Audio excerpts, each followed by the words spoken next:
હું દિનેશ, મારા વહાલા ભાઈઓ બહેનો અને આદરણીય વડીલોનું દિનેશ વોઇસ ગુજરાતી ચેનલમાં હાર્દિક સ્વાગત કરું છું. તમારા પ્રેમથી આપણી ચેનલ 80,000+ સભ્યોની થઈ ગઈ છે. 1 લાખના ટાર્ગેટ સુધી પહોંચવા માટે જો તમે નવા હોવ તો ચેનલને સબસ્ક્રાઇબ ચોક્કસ કરજો. વિડીયોને લાઇક કરી દો. ચાલો શરૂ કરીએ. સવારના 5 વાગ્યા હતા. આખો મહોલ્લો ગાઢ ઊંઘમાં ડૂબેલો હતો. ત્યારે જ અચાનક એક ઘરના દરવાજે ગાડીનો હોર્ન વાગવા લાગ્યો.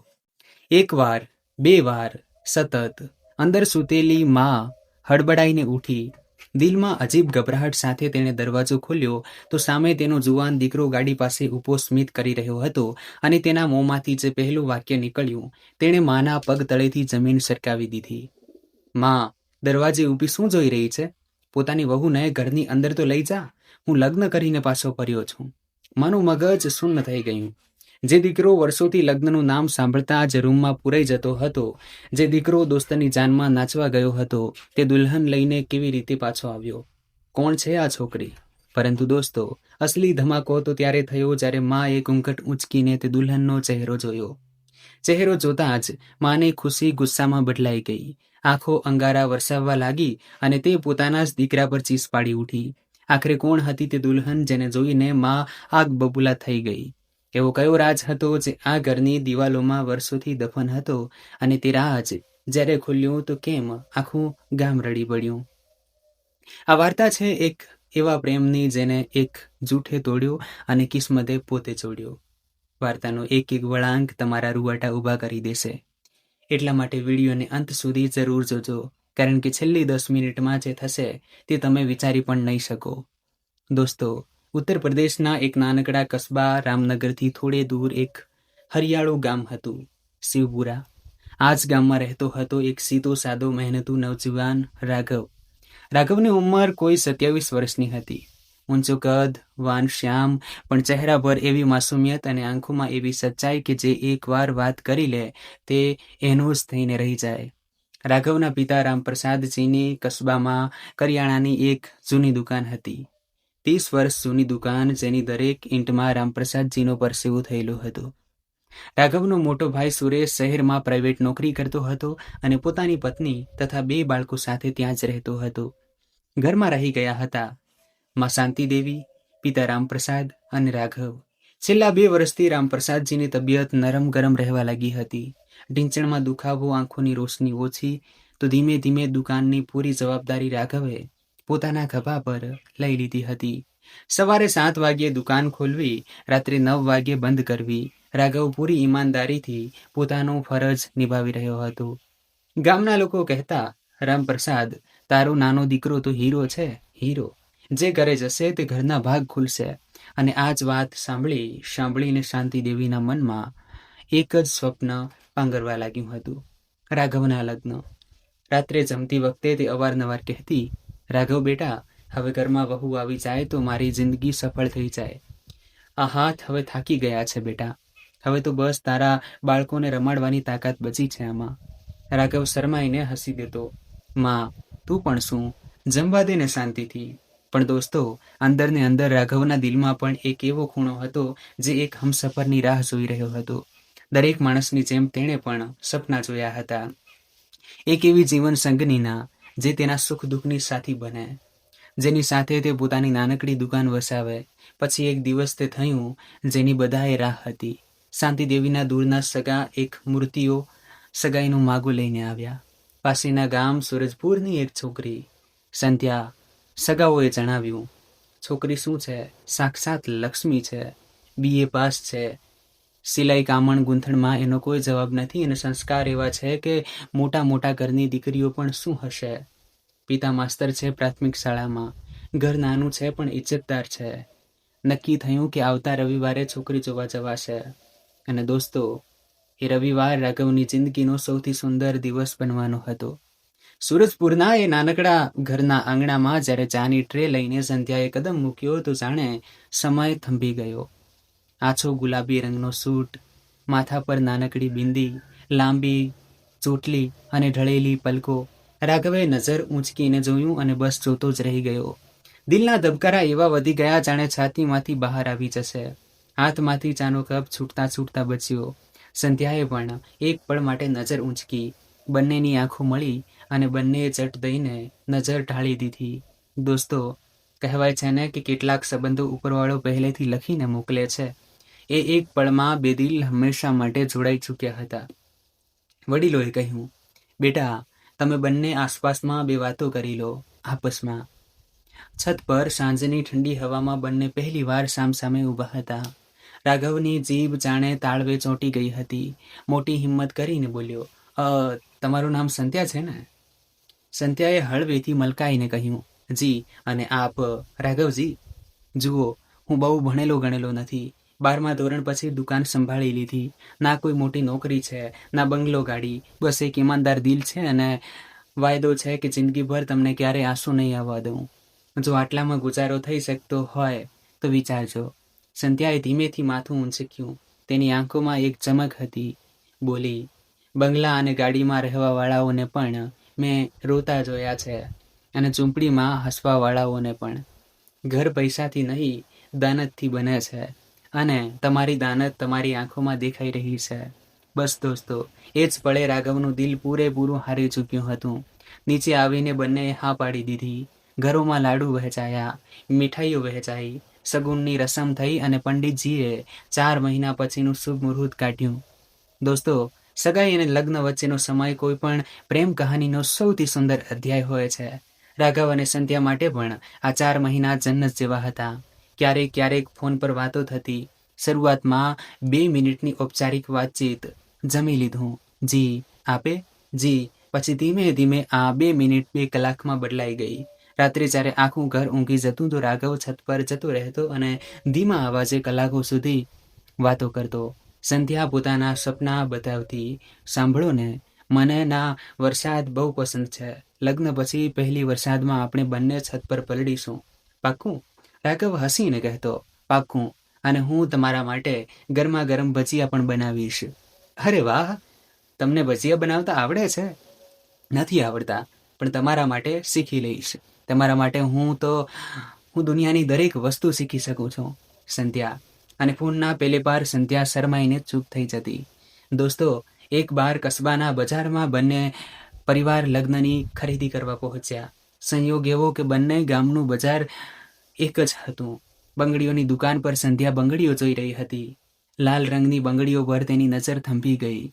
રાઘવે ચૂપકેથી દુકાનદારને ઈશારો કર્યો અને તે બંગડીઓ ખરીદીને પોતાની માના હાથે સંધ્યા સુધી પહોંચાડી દીધી. શાંતિદેવીએ બંગડીઓ આપતા કહ્યું, લે વહુ, તારા એણે મોકલાવી છે. કહે છે લાલ રંગ તારા પર ખૂબ ખીલશે. સંધ્યાએ બંગડીઓને છાતીએ લગાડી લીધી અને દૂર ઊભેલો રાઘવ મલકાઈ રહ્યો હતો. એ જ બજારમાં સંધ્યાના પિતા માસ્તર દીનનાથજીએ દીકરીના લગ્નનો સામાન ખરીદ્યો. વાસણ, બિસ્તર, અલમારી, કપડાં, એક એક ચીજ પોતાની કમાણી અને જીવનભરની ભેગી કરેલી પૂંજીથી. સામાન એટલો બધો થઈ ગયો કે રાખવાની જગ્યા નહોતી. ત્યારે દીનાનાથજીએ રામપ્રસાદજીને કહ્યું, સમધીજી, આ સામાન અત્યારથી જ તમારા ઘરે મોકલાવી દઉં છું. આખરે જવાનું તો ત્યાં જ છે. દીકરીની અમાનત સમજીને રાખી લો. રામપ્રસાદજીએ સામાન પોતાના ઘરે રખાવી લીધો. દોસ્તો, યાદ રાખશો આ વાત, કારણ કે આ જ સામાન આગળ જઈને આ વાર્તામાં એક બહુ મોટો રાજ ખોલવાનો હતો. લગ્નની કંકોત્રીઓ છપાઈ ગઈ, ઘરનું કલરકામ થઈ ગયું, રસોઈયો નક્કી થઈ ગયો. રાઘવે પોતાની સુહાગરાતના રૂમ માટે ખુદ પોતાના હાથે નવી બારી પર પડદા લગાવ્યા અને દર રાત્રે સૂતા પહેલા કેલેન્ડર પર એક તારીખ કાપતો. બસ હવે 25 દિવસ, બસ હવે 20 દિવસ, બસ હવે 15 દિવસ. દોસ્તો, લગ્નમાં હવે માત્ર 10 દિવસ બાકી હતા. એ સાંજે સંધ્યા પોતાની બહેનપણી સાથે મંદિરે ગઈ હતી, પોતાના થનારા પતિના લાંબા આયુષ્ય અને પોતાના નવા જીવનની ખુશાલીની દુઆ માંગવા. પાછા ફરતી વખતે તે રસ્તાના કિનારે કિનારે ચાલી રહી હતી. હાથમાં પ્રસાદની થેલી હતી અને હોઠ પર મુસ્કાન. મન હી મન તે વિચારી રહી હતી, 10 દિવસ પછી હું રાઘવજીના ઘરની વહુ બની જઈશ. ત્યાં જ પાછળથી એક તેજ રફતાર ટ્રેક્ટર ટ્રોલી આવી. ચાલકે સંતુલન ગુમાવ્યું અને આ પહેલા કે કોઈ કંઈ સમજી શકે એક ચીસ ગુંજી ઉઠી. સંધ્યા રસ્તા કિનારે પડેલી હતી. તેના પગમાંથી લોહી વહી રહ્યું હતું. પ્રસાદની થેલી ધૂળમાં વિખેરાઈ ગઈ હતી અને તે લાલ બંગડીઓ જે રાઘવે આપી હતી અપાવી હતી, તૂટીને રસ્તા પર વિખેરાઈ ચૂકી હતી.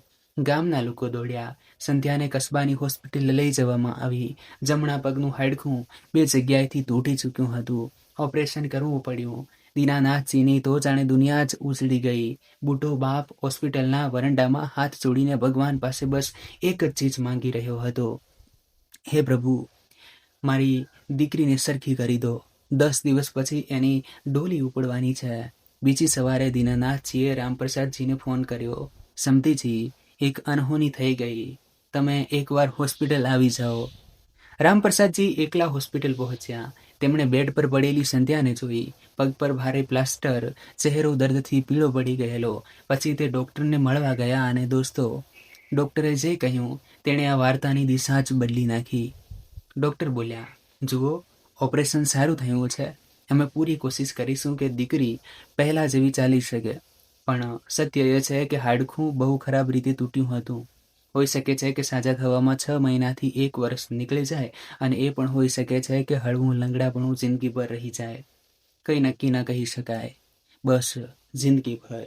આ 2 શબ્દો રામપ્રસાદજીના કાનોમાં ગુંજવા લાગ્યા. તેમના ચહેરાનો રંગ બદલાઈ ગયો. મગજમાં વિચારો દોડવા લાગ્યા. અપંગ વહુ? લોકો શું કહેશે? મારો હીરા જેવો દીકરો અને લંગડી વહુ? ના ના, હું મારા દીકરાની જિંદગી આમ બરબાદ નહીં થવા દઉં. દોસ્તો, ડર અને સમાજની ખોટી શાન માણસ પાસે શું નથી કરાવતી.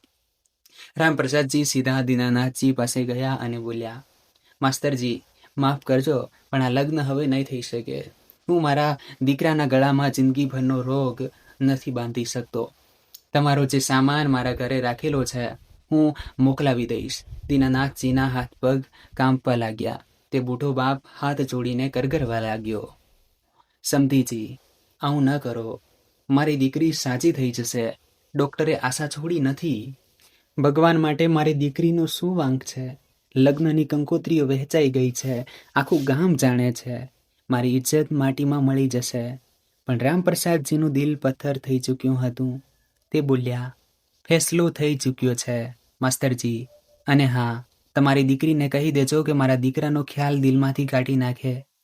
આટલું કહીને તે ચાલ્યા ગયા અને પાછળ છોડી ગયા એક વિખરાયેલો પરિવાર અને હોસ્પિટલના બેડ પર પડેલી તે છોકરી, જેને હજુ આ સમાચાર મળવાના બાકી હતા કે તેના સપનાનો મહેલ તોડી પાડવામાં આવ્યો છે. હવે દોસ્તો, અહીંથી શરૂ થાય છે આ વાર્તાનો સૌથી દર્દનાક હિસ્સો. રામપ્રસાદજી ઘરે પાછા ફર્યા તો તેમની પાસે સૌથી મોટો સવાલ હતો, રાઘવને શું કહેવું? તે જાણતા હતા કે જો રાઘવને સત્ય ખબર પડી કે સંધ્યાનો એક્સિડન્ટ થયો છે તો તે દોડતો હોસ્પિટલ જશે અને કદાચ એની સાથે જ લગ્ન કરવાની જીદ પકડી લેશે. એટલા માટે તેમણે એક જૂઠ રચ્યું. સાંજે જ્યારે રાઘવ દુકાનેથી પાછો ફર્યો તો ઘરનો માહોલ જોઈને જ સમજી ગયો કે કંઈક ગડબડ છે. માની આંખો સૂંજાયેલી હતી. પિતા ગંભીર બેઠા હતા. રાઘવે ગભરાઈને પૂછ્યું, શું થયું બાબુજી? બધું ઠીક તો છે ને? રામપ્રસાદજીને ઊંડો શ્વાસ લઈને કહ્યું, બેટા, હિંમતથી કામ લેજે. તારા લગ્ન તૂટી ગયા છે. છોકરીવાળાઓએ ના પાડી દીધી છે. ખુદ છોકરીએ ના પાડી છે. કહે છે તેને આ સંબંધ પસંદ નથી. તે તારી સાથે લગ્ન કરવા નથી માંગતી. રાઘવને લાગ્યું જાણે કોઈએ તેના છાતીમાં ખંજર ભોંકી દીધો હોય. તે ત્યાં જ બેસી ગયો. શું સંધ્યાએ ના પાડી? ના બાબુજી, એવું ન હોઈ શકે. હજુ પરમ દિવસે રાત્રે તો અમારી વાત થઈ હતી. એ તો કહી રહી હતી. તેનો અવાજ રૂંધાઈ ગયો. બેટા, છોકરીઓના મનનો કોઈ ભરોસો નથી. હોઈ શકે છે કોઈ બીજું પસંદ હોય એને. ના, હું પોતે વાત કરીશ એની સાથે. મારે એના ઘરે જવું છે અત્યારે, આ જ વખતે. રાઘવ ઊભો થઈ ગયો. ત્યારે રામપ્રસાદજીએ બીજું અને સૌથી ઝેરીલું જૂઠ કહ્યું, ખબરદાર રાઘવ, ત્યાં જવાનું વિચારતો પણ નહીં. છોકરીએ સાફ કહેવડાવ્યું છે કે જો એ છોકરા સાથે મારા લગ્ન જબરદસ્તી કરાવવામાં આવ્યા તો હું ઝેર ખાઈને મારો જીવ આપી દઈશ. સમજે છે ને? તારા લીધે એક છોકરીઓનો જીવ જતો રહેશે. શું આ જ ચાહે છે તું? બસ દોસ્તો, આ સાંભળીને રાઘવના પગ તળેથી જમીન સરકી ગઈ. જે છોકરીને તેણે પોતાના આત્માથી ચાહી હતી તે તેની સાથે લગ્ન કરવાને બદલે મરવાનું પસંદ કરશે. તેની આંખોમાંથી આંસુ વહી નીકળ્યા. તે પોતાના રૂમમાં ગયો. દરવાજો બંધ કર્યો અને એ રાત્રે તે ઓશિકામાં મોં છુપાવીને એટલું રોયો જેટલું કદાચ જિંદગીમાં ક્યારેય નહોતો રોયો. અને પેલી તરફ હોસ્પિટલના બેડ પર સંધ્યાને પણ એક જૂઠ જ પીરસવામાં આવ્યું. દીનાનાથજીએ રોતા રોતા દીકરીને કહ્યું, બેટા, રાઘવના પિતા આવ્યા હતા. તેમણે સંબંધ તોડી નાખ્યો. કહ્યું કે એમનો દીકરો લંગડી છોકરી સાથે લગ્ન નહીં કરે. સંધ્યાએ કાંપતા અવાજે પૂછ્યું, અને રાઘવજી? એમણે કહીને કહ્યું, એકવાર મને જોવા પણ ન આવ્યા. દીનાનાથજી ચૂપ રહ્યા અને તેમની ચૂપકીદીને સંધ્યાએ રાઘવની મંજૂરી સમજી લીધી. એ રાત્રે હોસ્પિટલના એ રૂમમાં પ્લાસ્ટર ચડેલા પગના દર્દ કરતાં વધારે દિલનું દર્દ તેને રડાવી રહ્યું હતું. તે તૂટેલી લાલ બંગડીઓનો એક ટુકડો જે તેની બહેનપણી રસ્તા પરથી ઉપાડી લાવી હતી મુઠ્ઠીમાં ભીસીને સિસકતી રહી. આટલી જ વાત હતી રાઘવજી. તમારો પ્રેમ મારા એક પગ સામે હારી ગયો. દોસ્તો, જોયું તમે? બે સાચા દિલ બંને એકબીજાને બેપનાહ મોહબ્બત કરતા હતા, પણ બે જૂઠે બંનેને એકબીજાની નજરમાં ગુનેગાર બનાવી દીધા. એક જૂઠે રાઘવને કહ્યું કે સંધ્યાએ તને ફગાવી દીધો. બીજા જૂઠે સંધ્યાને કહ્યું કે રાઘવે તને ફગાવી દીધી. અને સત્ય ફક્ત એક બાપની કાળી દાનતમાં દફન હતું. સમય પોતાની રફતારથી ચાલતો રહ્યો દોસ્તો, પણ રાઘવની જિંદગી ત્યાં જ થંભી ગઈ. એ છોકરો જે આખા બજારમાં પોતાના હાસ્ય માટે મશહૂર હતો, હવે તેના હોઠ પરથી મુસ્કાન ગાયબ થઈ ચૂકી હતી. સવારે દુકાને જતો, સાંજે પાછો ફરતો, જમતો, ઊંઘી જતો. બસ આ જ તેની જિંદગી રહી ગઈ હતી. લોકો દુકાને આવતા, આપસમાં ફૂસફૂસ કરતા અને રાઘવને લાગતું કે આ મારી જ વાતો કરી રહ્યા છે, હસી રહ્યા છે મારા પર કે જુઓ, આને તો છોકરીએ ફગાવી દીધો, જરૂર આનામાં જ કોઈ ખામી હશે. ધીમે ધીમે તેણે અરીસો જોવાનું પણ છોડી દીધું. ખુદથી નફરત જેવી થવા લાગી હતી એને. રાત્રે છત પર જતો, એ જ છત જ્યાંથી તે કલાકો સુધી સંધ્યા સાથે વાતો કરતો હતો અને આકાશના તારા જોઈને બબડતો, શું ખામી હતી મારામાં સંધ્યા? બસ એકવાર બતાવી તો દીધું હોત. શાંતિ દેવી દીકરાની હાલત જોઈને અંદરને અંદર સુકાતા રહ્યા. કેટલી વાર કહ્યું, બેટા, એ જ મુહૂર્ત પર કોઈ બીજી છોકરી સાથે તારા માટે તો સગાઈઓની લાઈન લાગી છે. પણ રાઘવ હર વખતે એક જ જવાબ આપતો, ના માં, હવે લગ્નનું નામ ના લેતી. જે દિલમાં એકવાર કોઈની તસવીર વસી જાય ત્યાં બીજી તસવીર નથી લાગતી. મને બસ થોડો સમય જોઈએ. અને પેલી તરફ સૂરજપુરમાં સંધ્યાની જિંદગી પણ કોઈ સજાથી કમ નહોતી. મહિનાઓ સુધી પથારી પર, પછી વોકરના સહારે, પછી માનો ખભો પકડીને એક કદમ, દરેક કદમ પર દર્દ, અને દર્દથી વધારે એ મેણા ટોણા જે સગા સંબંધીઓ અને પાડોશીઓ આપતા. બેચારી, લગ્ન તૂટી ગયા. હવે આ લંગડી સાથે કોણ પરણશે? કેટલાક લોકો તો એવું પણ કહેવા લાગ્યા હતા કે જરૂર દહેજ ઓછું પડ્યું હશે, ત્યારે જ છોકરાવાળાઓએ ના પાડી. સંધ્યા બધું સાંભળતી અને ચૂપ રહેતી. બસ રાતના અંધારામાં તે તૂટેલી બંગડીઓનો ટુકડો હાથમાં લઈને ખામોશ આંસુ વહાવી લેતી. દોસ્તો, વાર્તા હજુ વધારે ઊંડી થવાની છે, અને જો વાર્તા તમારા દિલને સ્પર્શી રહી હોય તો એકવાર લાઇકનું બટન જરૂરથી દબાવી દેજો, જેથી મને ખબર પડે કે તમે મારી સાથે જોડાયેલા છો. હવે દોસ્તો, આ વાર્તામાં એન્ટ્રી થાય છે એક એવા પાત્રની જે ઉપરવાળાનો મોકલેલો ફરિશ્તો સાબિત થવાનો હતો. કરણ, રાઘવનો લંગોટિયો યાર. બંને બાળપણમાં એક જ સ્કૂલમાં ભણ્યા, એક જ થાળીમાં ગાધું, એક જ મેદાનમાં રમ્યા. કરણ હવે પાસેના શહેરમાં મોબાઈલની દુકાન ચલાવતો હતો, પણ દોસ્તી એવી જ હતી, પાકી અને ખરી. કરણના લગ્ન નક્કી થઈ ચૂક્યા હતા અને તે કેટલાય દિવસોથી જોઈ રહ્યો હતો કે તેનો જીગરી દોસ્ત એક જીવતી લાશ બનીને રહી ગયો છે. એક સાંજે કરણ સીધો રાઘવની દુકાને પહોંચ્યો. ગલ્લા પર બેઠેલા ગુમસુમ રાઘવના સામે હાથ રાખીને બોલ્યો, ઓય હીરો, આ શું હાલત બનાવી રાખી છે? દાઢી વધેલી, ચહેરો લટકેલો. તું એ જ રાઘવ છે ને જે આખા મેળામાં સૌથી ઊંચો નાચતો હતો? રાઘવ ફીકું હસ્યો. બસ યાર, દુકાનનું કામનું બહાનું મને ના આપ. હું તારો એ દોસ્ત છું જે તારી આંખો વાંચી લે છે. સાંભળ, આવતા અઠવાડિયે મારા લગ્ન છે અને મને તારો આ મનહૂસ ચહેરો નહીં, મારો એ જૂનો યાર જોઈએ. બારાતી નંબર 1. બોલ, 40 ને મારી જાનમાં? રાઘવની આંખો ભરાઈ આવી. પાગલ છે કે શું? તારા લગ્નમાં નહીં જાઉં તો કોનામાં જઈશ? તું મારો ભાઈ છે યાર, તો પછી ઊભો થા, અત્યારે જ મારી સાથે બજાર ચાલ. તારા માટે શેરવાની લેવાની છે. અને સાંભળ, જાનમાં સૌથી વધારે તું નાચીશ. આ મારો હુકમ છે. દોસ્તો, એ સાંજે મહિનાઓ પછી રાઘવ બજાર ગયો. કરણે જબરદસ્તી તેને મરૂન રંગની શેરવાની અપાવી, જૂતા અપાવ્યા અને ચાટની દુકાને ગોલગપ્પા ખવડાવ્યા. મસ્તી મજાક કરી ઘરે પાછો ફર્યો તો શાંતિદેવી દીકરાના હાથમાં શોપિંગની થેલીઓ જોઈને હેરાન થઈ ગયા. રાઘવે કહ્યું, માં, કરણના લગ્ન છે, જાનમાં જઈ રહ્યો છું. એ રાત્રે મહિનાઓ પછી માએ ભગવાન આગળ દીવો પ્રગટાવીને કહ્યું, હે પ્રભુ, મારા દીકરાનું હાસ્ય લાવી દો. પણ દોસ્તો, અહીં એક રાજની વાત હું તમને બતાવી દઉં જે રાઘવને નહોતી ખબર. કરણના જે છોકરી સાથે લગ્ન થઈ રહ્યા હતા તેનું નામ હતું મેઘા, અને મેઘા સૂરજપુરની રહેવાસી હતી. યાદ છે ને સૂરજપુર? જી હા, એ જ ગામ જ્યાં સંધ્યા રહેતી હતી. અને સિર્ફ એટલું જ નહીં, આગળ જે રાજ ખુલવાનું છે તે તમારા હોશ ઉડાવી દેશે. બન્યા રહો મારી સાથે. આખરે એ દિવસ આવી ગયો. કરણની જાન સજી. ઘોડી, બેન્ડ બાજા, લાઇટો અને મરૂન શેરવાનીમાં રાઘવ. મહિનાઓ પછી તે સચમુચ મુસ્કુરાઈ રહ્યો હતો. જાન સૂરજપુર માટે રવાના થઈ. રસ્તાભર રાઘવ નાચતો રહ્યો. કરણ ઘોડી પરથી ઉતરીને 2 વાર ખુદ તેની સાથે નાચ્યો. લોકોએ કહ્યું, એ તો વરરાજા કરતાં વધારે તેનો દોસ્ત ખુશ છે. જાન મેઘાના આંગણે પહોંચી. સ્વાગત થયું, વરમાળાની રસમ થઈ અને પછી કરણ ફેરાની તૈયારીમાં વ્યસ્ત થઈ ગયો. રાઘવ એક ખૂણામાં ખુરશી પર બેસીને શરબત પી રહ્યો હતો. લગ્નની રોનક જોઈ રહ્યો હતો અને ત્યારે જ તેની નજર મંડપના બીજા ખૂણા પર પડી. એક છોકરી ગુલાબી સાડીમાં પોતાની માનો ખભો પકડીને બહુ ધીમે ધીમે એક કદમ સંભાળીને ચાલી રહી હતી. ચાલવાના અંદાજથી સાફ હતું કે તેના પગમાં કોઈ તકલીફ છે. રાઘવે એમ જ નજર નાખી, પછી હટાવી લીધી. પછી જાણે વીજળીનો આંચકો લાગ્યો હોય તેની નજર પાછી એ ચહેરા પર ગઈ.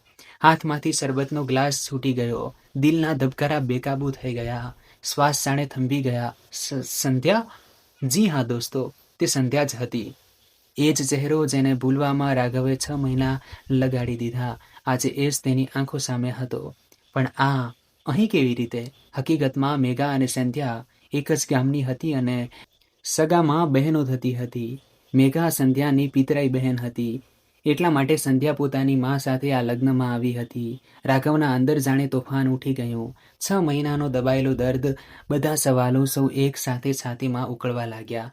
આ જ મોકો છે. આજે હું પૂછીને જ રહીશ કે મારો વાંક શું હતો. તે દૂરથી સંધ્યાને જોતો રહ્યો અને ત્યારે જ તેણે ધ્યાન આપ્યું. સંધ્યાના ચહેરા પર એ જૂની ચમક નહોતી. આંખો નીચે ઘેરા કાળા કુંડાળા હતા અને એ ચાલ, એ લડખડાતી ચાલ. રાઘવનું દિલ કપાઈ ગયું. આને શું થયું છે?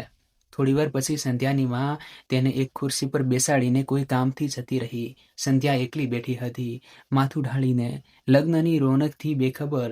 અને રાઘવ ધબકતા દિલ સાથે કદમ ચાલીને તેની પાસે પહોંચ્યો. સંધ્યા? એ અવાજ સાંભળતા જ સંધ્યાનું આખું શરીર કાંપી ઉઠ્યું. આ અવાજને તો તે હજારો અવાજોમાં ઓળખી શકતી હતી. તેણે ધીમેથી માથું ઊંચક્યું. સામે રાઘવ ઊભો હતો અને માથું ઊંચકતા જ સંધ્યાની આંખોમાંથી આંસુના 2 ટીપા સરી પડ્યા. રાઘવનો દર્દ ગુસ્સો બનીને ફૂટી પડ્યો. વાહ, આંસુ શાના માટે સંધ્યા? આ આંસુ કોને બતાવી રહી છે? એને જેને તું ખુદ ફગાવી દીધો હતો. લગ્નના 10 દિવસ પહેલા તે ના પાડી દીધી. જાણે છે મારા પર શું વીતી? શું ખામી હતી મારામાં? ચહેરો સારો નહોતો, પૈસા ઓછા હતા. ફક્ત એક વાર મોંએથી બોલી દીધું હોત, હું ખુદ પાછો હટી જાત. પણ એ કહેવડાવવું કે મારાથી લગ્ન થયા તો જીવ આપી દઈશ, આટલી નફરત હતી મારાથી? સંધ્યા હબકી ગઈ. કામતા અવાજે બોલી, હા, આપ શું કહી રહ્યા છો? મેં ના પાડી? હોશમાં તો છો આપ? ફગાવી તો આપે મને. આપના પિતાજી ખુદ અમારા ઘરે હોસ્પિટલ આવ્યા હતા અને સાફ કહી ગયા હતા કે એમનો દીકરો એક અપંગ છોકરી સાથે લગ્ન નહીં કરે. રાઘવને લાગ્યું જાણે કોઈએ તેના કાનમાં પીગળેલું શીશું રેડી દીધું હોય. શું હોસ્પિટલ? કેવી હોસ્પિટલ? સંધ્યા સાફ બતાવ, શું કહી રહી છે તું? અને ત્યારે દોસ્તો, સંધ્યાએ એ બધું જ બતાવી દીધું જે 6 મહિનાથી તેના છાતીમાં દફન હતું. મંદિરેથી પાછા ફરતી વખતે એક્સિડન્ટ, તૂટેલો પગ, ઓપરેશન, ડૉક્ટરની વાત કે કદાચ જિંદગી પર હળવું લંગડાપણું રહી જાય અને પછી રામપ્રસાદજીનું હોસ્પિટલ આવવું તથા સંબંધ તોડીને ચાલ્યા જવું. અને એ દિવસ પછી સંધ્યાનો અવાજ ભાંગી રહ્યો હતો.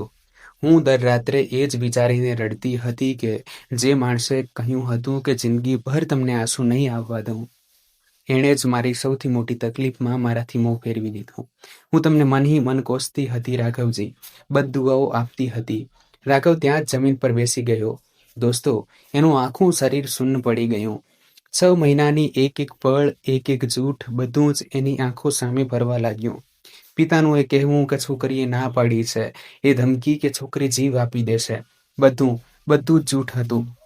અને અચાનક એને એ વાત પણ યાદ આવી, દહેજનો એ બધો સામાન જે લગ્ન તૂટ્યા પછી પણ એના ઘરના સ્ટોર રૂમમાં જ પડ્યો રહ્યો હતો. પિતાએ ક્યારેય પાછો લંબાવ્યો જ નહોતો.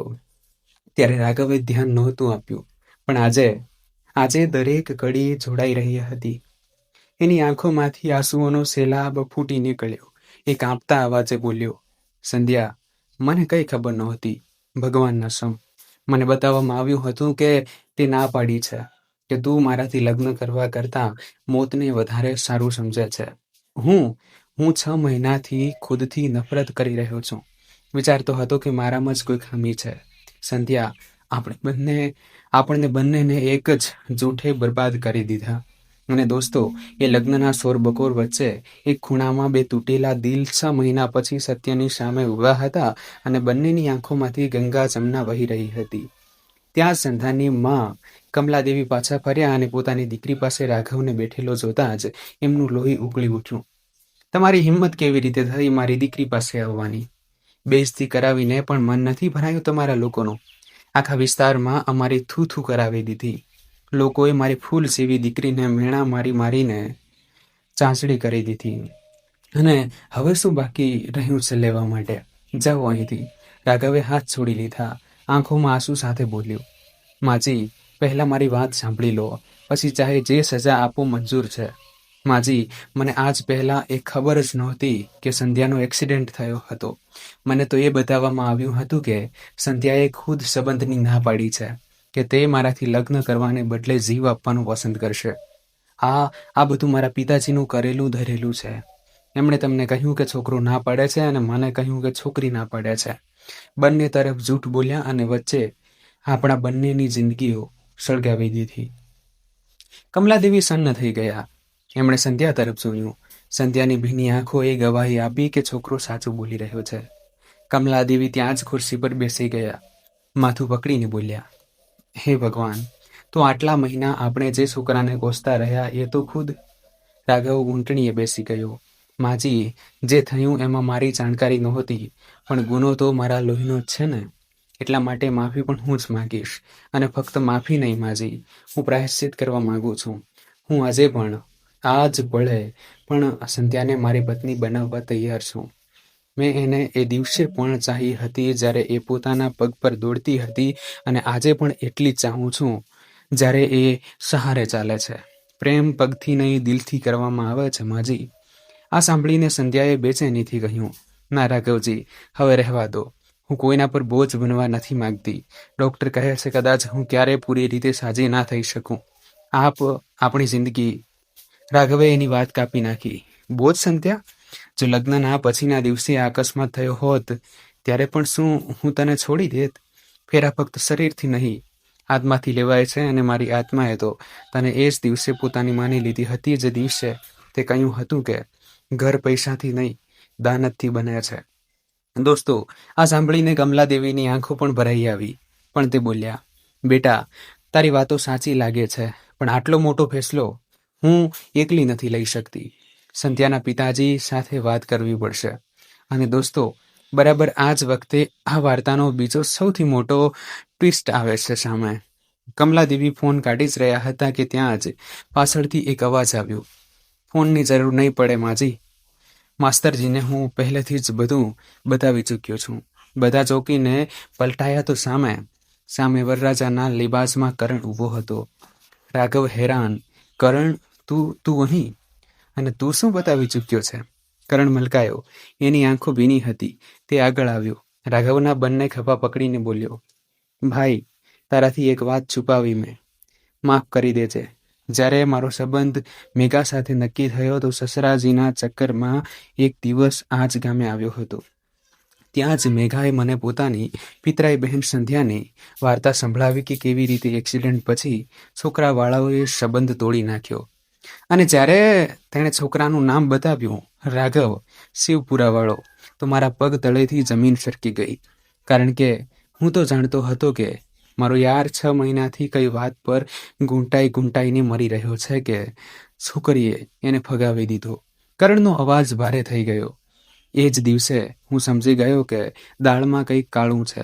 બંને તરફ અલગ અલગ વાર્તા કેવી રીતે હોઈ શકે.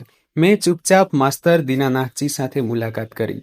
બધી વાતો મેળવી અને સત્ય સામે આવી ગયું કે આખો ખેલ તારા પિતાજીનો રચાયેલો હતો. હું એ જ દિવસે તને બતાવવા માંગતો હતો રાઘવ, પણ માસ્તરજીએ હાથ જોડી લીધા. બોલ્યા, બેટા, પુરાવા વગર એ છોકરો પોતાના બાપ સામે આપણી વાત પર ભરોસો નહીં કરે અને મારી દીકરીથી વધારે બદનામી થશે. ત્યારે મેં એક તરકીબ વિચારી. કરણે સંધ્યા તરફ જોયું અને બોલ્યો, મેં માસ્તરજીને વાયદો કર્યો હતો કે મારા લગ્નમાં હું રાઘવને લઈને આવીશ અને સંધ્યાને પણ બોલાવવામાં આવશે. બંને સામસામે હશે તો સત્ય ખુદ પોતાનો રસ્તો બનાવી લેશે. કારણ કે ભાઈ, જે ગૂંચવણો વડીલોની ચાલાકી ઊભી કરે છે એ ગૂંચવણો બે સાચા દિલની મુલાકાત ઉકેલી નાખે છે. એટલા માટે જ હું તારી પાછળ પડ્યો હતો કે જાનમાં ચાલ. એટલા માટે જ મેં તને શેરવાની અપાવી હતી. મારા લગ્ન તો બહાનું હતા પગલાં. અસલી મકસદ તો તમારા બંનેની તૂટેલી વાર્તાને ફરીથી જોડવાનો હતો.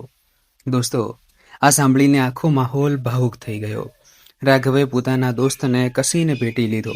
બંને દોસ્ત એકબીજાના ખભા પર માથું રાખીને રડી પડ્યા. રાઘવ રૂંધાયેલા ગળે બોલ્યો, તું દોસ્ત નહીં, તું તો ફરિશ્તો છે યાર. હું વિચારતો હતો કે તું મને પોતાની ખુશીમાં સામેલ કરવા લાવ્યો છે. તારે તો મારી ઉજળેલી દુનિયા વસાવી હતી. અને ત્યાં જ બેઠેલી સંધ્યા સાડીના છેડાથી પોતાના આંસુ લૂંછી રહી હતી. પણ આ વખતે આ આંસુ દર્દના નહીં, આશાના હતા. કરણે માસ્તર દીનાનાથજીને ફોન લગાડ્યો. માસ્તરજી, જે આપણે વિચાર્યું હતું એ જ થયું. બંને મળી ચૂક્યા છે. સત્ય ખુલી ચૂક્યું છે અને રાઘવ અત્યારે આ જ વખતે સંધ્યા સાથે લગ્ન કરવા તૈયાર છે. ફોનના પેલે પાર કેટલાક પળ ખામોશી રહી. પછી માસ્તરજીનો ભરાયેલો અવાજ આવ્યો, બેટા કરણ, મારી એક ઈચ્છા છે. 6 મહિના પહેલા જ્યારે સંબંધ તૂટ્યો હતો તો આખા ગામની સામે મારી પાઘડી ઉછળી હતી. લોકોએ મારી દીકરી પર, મારા દહેજ પર ભાતની વાતો બનાવી હતી. તો આજે જો સત્ય સામે આવ્યું છે તો એ પણ આખા ગામની સામે જ આવવું જોઈએ. તમે સગળા રાઘવ અને સંધ્યાને લઈને મારા ઘરે આવી જાઓ. કરણના લગ્નની રસમો પૂરી થઈ ચૂકી હતી તો કરણે ખુદ કહ્યું, ચાલો, હું પણ ચાલીશ. મારી અસલી જાન તો હવે નીકળશે. ગાડીઓમાં બેસીને સૌ માસ્તરજીના ઘરે પહોંચ્યા, જ્યાં માસ્તરજીએ મહોલ્લા અને ગામના વડીલોને એકઠા કરી રાખ્યા હતા. સૌની સામે રાઘવ ઊભો થયો, હાથ જોડ્યા અને તેણે એક વાત સાચી બતાવી દીધી. મને કહેવામાં આવ્યું હતું કે આ ઘરની દીકરીએ મને ફગાવી દીધો છે. આજે ખબર પડી, ફગાવ્યો તો મારા પિતાએ હતો. આ માસૂમને ફક્ત એટલા માટે કે આનો એક્સિડન્ટ થઈ ગયો હતો. મારા પિતાએ પોતાના ઘરે રાખેલો દહેજનો સામાન પણ ન પાછો આપ્યો અને જૂઠની દિવાલ ઊભી કરીને 2 જિંદગીઓ તબાહ કરી દીધી. ગામવાળાઓ વાંક મારા પિતાનો છે, પણ દીકરો હોવાના નાતે હું આપ સૌની સામે અને સૌથી વધીને માસ્તરજી તથા સંધ્યાની સામે હાથ જોડીને માફી માંગુ છું. ગામના એક વડીલે આગળ વધીને રાઘવના માથા પર હાથ મૂક્યો.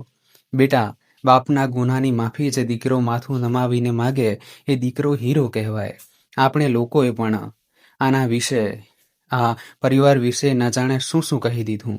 દહેજ ઓછું પડ્યું, છોકરીમાં ખોડ હશે, અમને પણ માફ કરજે માસ્તર. અને ત્યારે માસ્તર દીનાનાથજીએ એ વાત કહી જેની સૌને રાહ હતી. બેટા રાઘવ, જો તું સાચે જ મારી દીકરીને પ્રેમ કરતો હોય તો બતાવ. શું તું અત્યારે આ જ વખતે આ જ આંગણામાં સંધ્યા સાથે લગ્ન કરીશ? રાઘવે એક ક્ષણની પણ વાર ન કરી. હા માસ્તરજી, અત્યારે આ જ વખતે. 6 મહિના પહેલા મુહૂર્ત નીકળ્યું હતું, મંડપ સજ્યો હતો, બધું છીનવાઈ ગયું હતું. આજે કોઈ મુહૂર્ત નથી, કોઈ તૈયારી નથી, પણ દાનત સાપ છે અને જ્યાં દાનત સાપ હોય ત્યાં દરેક ઘડી શુભ હોય છે. આ સાંભળતા જ સંધ્યાની આંખોમાંથી આંસુ છલકાઈ પડ્યા. તે કાંપતા અવાજે બોલી, રાઘવજી, મને માફ કરી દો. હું 6 મહિના સુધી મન હી મન તમને કોસતી રહી, તમને ગુનેગાર સમજતી રહી. જ્યારે આપ તો ખુદ, રાઘવે ધીમેથી કહ્યું, જો કોસવાથી તમારું દર્દ હળવું થયું હોય તો એ કોસવું પણ મને કબૂલ છે સંધ્યા. બસ હવે આગળની જિંદગીમાં મારા હિસ્સામાં ફક્ત તમારી દુઆઓ આવે, આટલું જ કાફી છે. આનંદ ફાનનમાં પંડિતજીને બોલાવવામાં આવ્યા. આંગણામાં જ ચોક પૂરવામાં આવ્યો. કેળાના પાંદડા અને આંબાની ડાળીઓથી નાનકડો મંડપ સજાવવામાં આવ્યો. મહોલ્લાની સ્ત્રીઓએ સંધ્યાને લાલ ચણિયાચોળી પહેરાવ્યા. એ જોડો જે 6 મહિના પહેલા તેના લગ્ન માટે ખરીદાયો હતો અને જે આજ સુધી પેટીમાં આંસુઓ સાથે બંધ પડ્યો હતો. કર્ણે પોતાના યારના માથા પર શહેરો પોતાના હાથે બાંધ્યો અને બોલ્યો, આજે હું ફક્ત વરરાજાનો દોસ્ત નહીં, તારો મોટો ભાઈ પણ છું. અગ્નિના 7 ફેરા થયા, મંત્રોચ્ચાર ગુંજ્યા અને જ્યારે રાઘવે સંધ્યાની સેંથામાં સિંદૂર ભર્યું તો આંગણામાં ઊભેલી દરેક આંખ ભીની હતી. લંગડાઈને ચાલનારી જે દીકરીને લોકો બેચારી કહેતા હતા, આજે એ જ દીકરી સૌથી વધુ માન સન્માન સાથે દુલ્હન બનીને બેઠી હતી. ફેરા વખતે સંધ્યાને ઊભા રહેવામાં તકલીફ થઈ તો રાઘવે સૌની સામે તેનો હાથ થામીને કહ્યું, આજથી તમારું દરેક કદમ મારા સહારે ઉઠશે. આ મારો પહેલો ફેરો છે અને આ જ મારો 7 જન્મનો કોલ. રાતભરની રસ્મો પછી સવારના 5 વાગ્યે રાઘવ પોતાની દુલ્હનને ગાડીમાં બેસાડીને પોતાના ગામ શિવપુરા પહોંચ્યો. અને દોસ્તો, હવે આપણે પાછા આવી ગયા છીએ વાર્તાની એ જ સવાર પર જ્યાંથી આપણે શરૂઆત કરી હતી. દરવાજે ગાડી રોકાઈ. રાઘવે હોર્ન વગાડ્યો. 1 વાર, 2 વાર, સતત.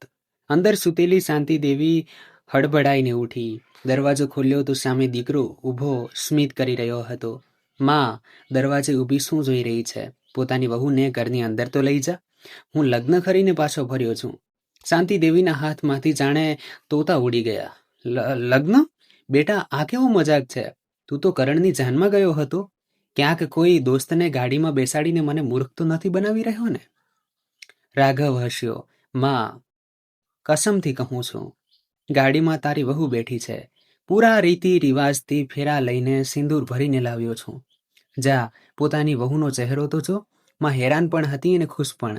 આખરે જે દીકરાએ લગ્નનું નામ લેવાની ના પાડી દીધી હતી તે ખુદ દુલ્હન લઈને આવ્યો હતો.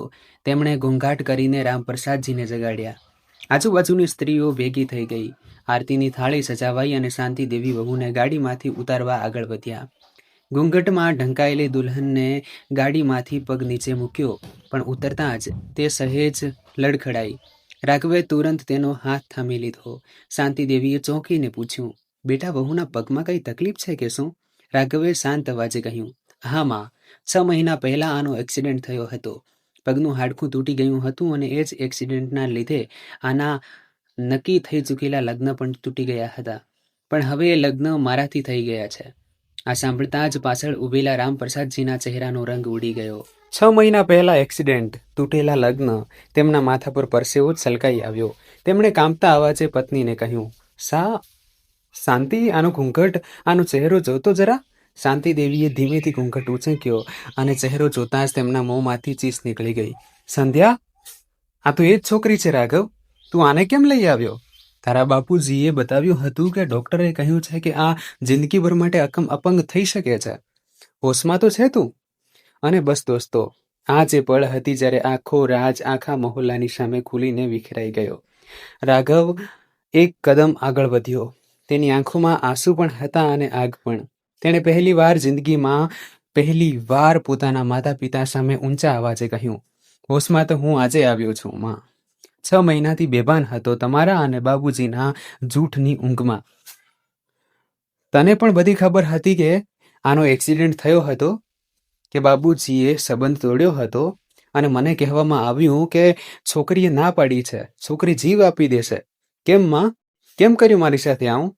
રામપ્રસાદજીએ સફાઈ આપવી ચાહી. બેટા, અમે તારા ભલા માટે. કેવું ભલું બાપુજી? રાઘવનો અવાજ ગૂંજી ઉઠ્યો. 6 મહિના હું ખુદથી નફરત કરતો રહ્યો. અરીસો જોવાનો છોડી દીધો. વિચારતો રહ્યો કે મારામાં જ કોઈ ખામી છે. અને એ છોકરી, એ તૂટેલા પગ સાથે, તૂટેલા દિલ સાથે લોકોના મેણા સહન કરતી રહી. અને આપે આપે તો એના બાપનો આપેલો દહેજનો સામાન પણ પાછો ન આપ્યો. સ્ટોર રૂમમાં આજે પણ પડ્યો છે એ સામાન, એક ગરીબ માસ્તરની જિંદગીભરની કમાણી. એ પણ હજમ કરી ગયા આપ. મહોલ્લામાં સન્નાટો છવાઈ ગયો. રામપ્રસાદજીની નજરો જમીનમાં ગળી ગઈ. રાઘવે આગળ કહ્યું, અને બાબુજી, એક વાત બતાવો. જો આ અકસ્માત લગ્નના પછીના દિવસે થયો હોત ત્યારે શું કરત આપ? ત્યારે પણ વહુને ઘરમાંથી કાઢી મૂકત? ત્યારે મારી પત્ની ન રહેત? સંબંધો શું હવામાન હોય છે જે તડકો જોઈને બદલી ન ખાય? પછી તેણે સંધ્યાનો હાથ થામ્યો અને સૌની સામે એલાન કરી દીધું, સાંભળી લો આપ પણ અને આખો મોહલ્લો પણ. આ છોકરી સંધ્યા પૂરા રીતિ રિવાજથી અગ્નિને સાક્ષી માનીને મારી પત્ની બની ચૂકી છે. હવે આપની પાસે બે રસ્તા છે. યા તો તમારી વહુને દિલથી અપનાવી લો, અથવા તો હું આજે આ જ વખતે મારી પત્નીનો હાથ થામીને આ ઘરમાંથી હંમેશા માટે ચાલ્યો જઈશ. અને હા, એક વાત બીજી, જો આ છોકરી મારી જિંદગીમાં ના આવી હોત તો હું જિંદગીભર લગ્ન ના કરત, કુંવારો મરી જાત, પણ કોઈ બીજીને પોતાની ના બનાવત. ફેંસલો તમારા હાથમાં છે બાબુજી. દોસ્તો, આંગણામાં ઊભેલો દરેક માણસ રાઘવના આ રૂપને જોઈને દંગ હતો. પડોશની એક બૂઢી અમ્મા બોલી ઉઠી, ધન્ય છે આવો છોકરો. આજકાલ તો લોકો જીવતી જાગતી પત્નીઓને છોડી દે છે, અને આ બાળક એક તૂટેલા પગવાળી છોકરી માટે આખી દુનિયા સામે લડી ગયો. રામપ્રસાદજીની આંખોમાંથી આંસુ વહી નીકળ્યા. તે બૂઢો બાપ લડખડાતા કદમોથી આગળ વધ્યો અને સૌની સામે પોતાની વહુ સંધ્યા આગળ હાથ જોડી દીધા. બેટા, માફ કરી દે આ બૂઢાને.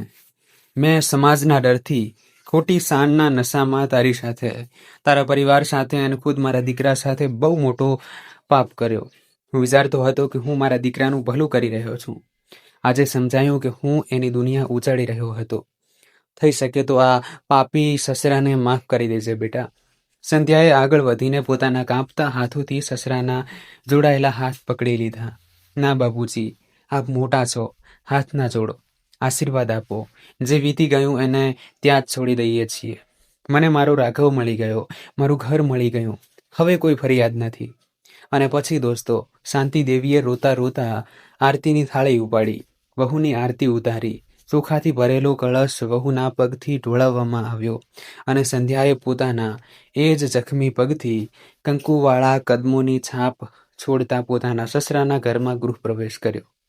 જે પગ ગઈકાલ સુધી તેની ખામી કહેવાતો હતો, આજે એ જ પગ આ ઘરમાં લક્ષ્મી બનીને દાખલ થયો.